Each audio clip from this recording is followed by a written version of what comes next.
my take on this, and I have that same expectation. And my client base has taught me over the last, now I'm doing this full time for 19 years. So they've taught me over the last 19 years that I use a specific kind of directional leadership language. And I don't want to misrepresent that and behave like I'm the only one that has ever used it, but it is a distillation of much of what's been out there. And we really are very disciplined about how we use certain phrases.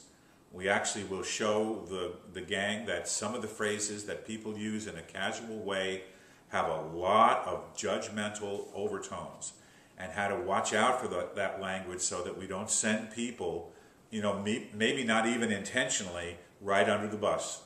And the work is really about being much more intentional about the kind of language you use in a leadership conversation. And I know, Larry, you and I have chatted about that at length. When we get a new leader in play, that's one of the things for them to work on almost immediately, so they don't send a message that they don't want to send using somewhat casual language rather than the intentional leadership language. I say amen to that. And it's unintentional because folks are just too casual about the language that they use. Words count. Words are important. Larry, just recently I had somebody say to me in another state, unfortunately, the school board has decided blank, blank, blank.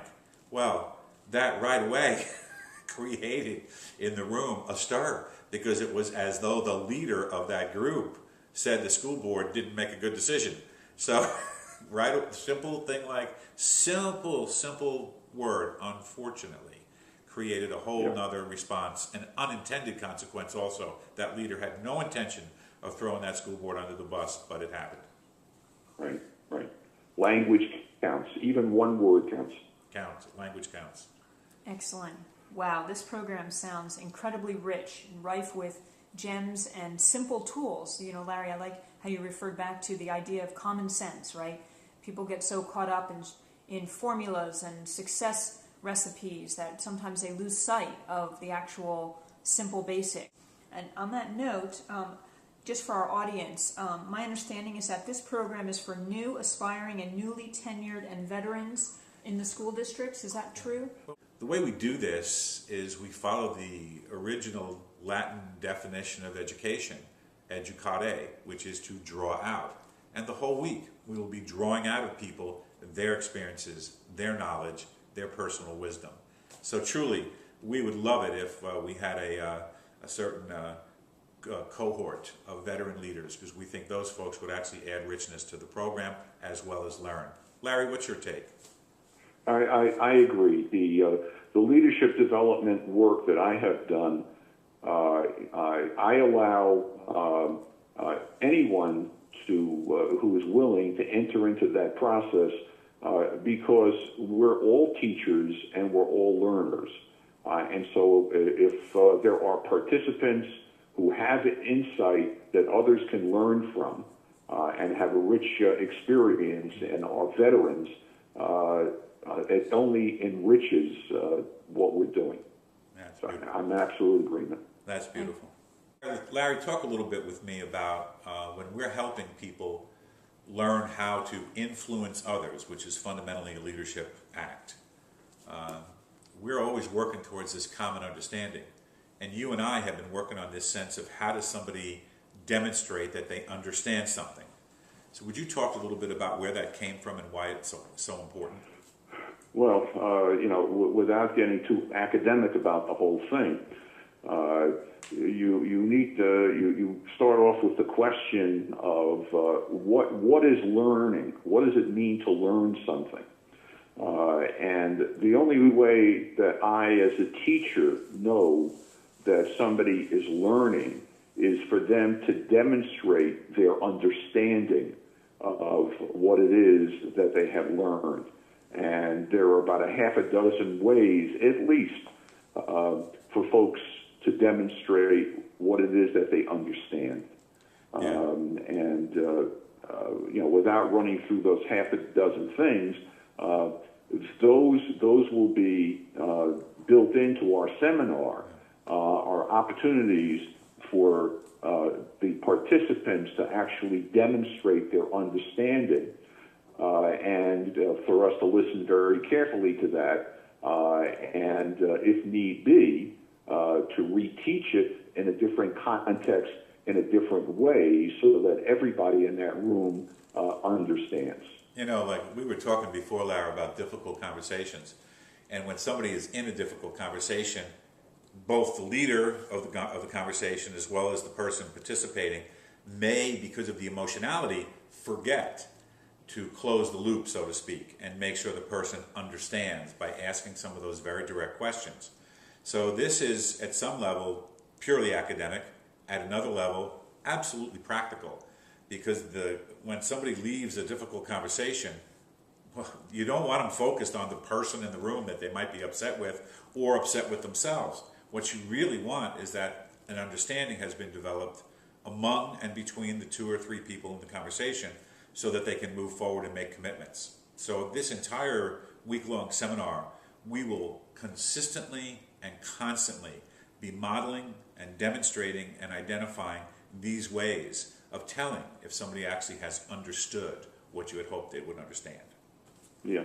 A couple of the things that Ray and I do very nicely together, virtually seamlessly, is we will go into a role play situation and we will actually demonstrate a skill or a concept that we're trying to get across.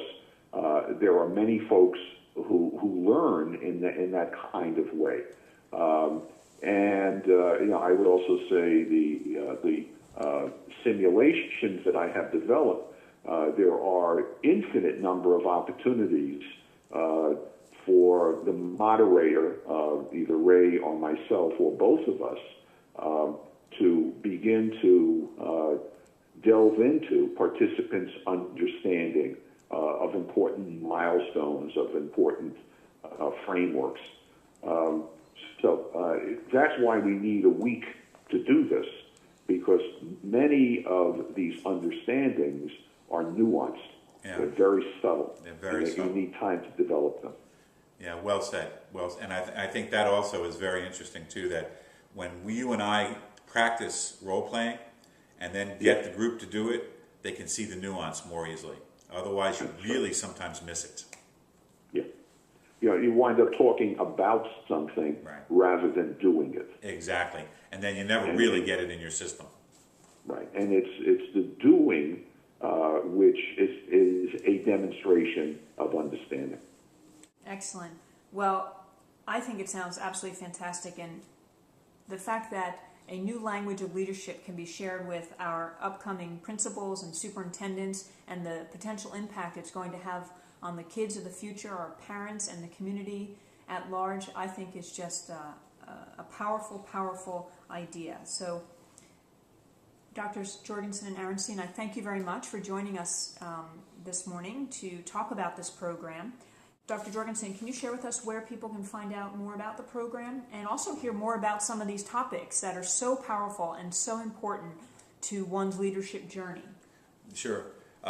You can just go to the site. It's gojlc.com, gojlc.com.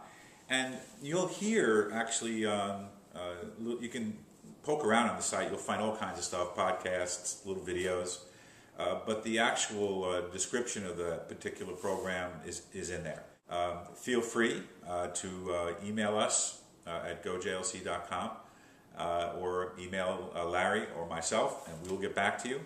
You can find either one of us at ray@gojlc.com or larry@gojlc.com, and we'll be honored to get your email. We'll get back to you as soon as we can, but we sure look forward to you coming to one of the 2 seminars offered. Larry? Love to see you there. The seminars will be on Long Island, and we certainly invite anybody who is not on the island, but this is a very exciting venture. This is the first time that Ray and I are collaborating on this, and I think it would be a pretty incredible event. Excellent. Gentlemen, thank you very much.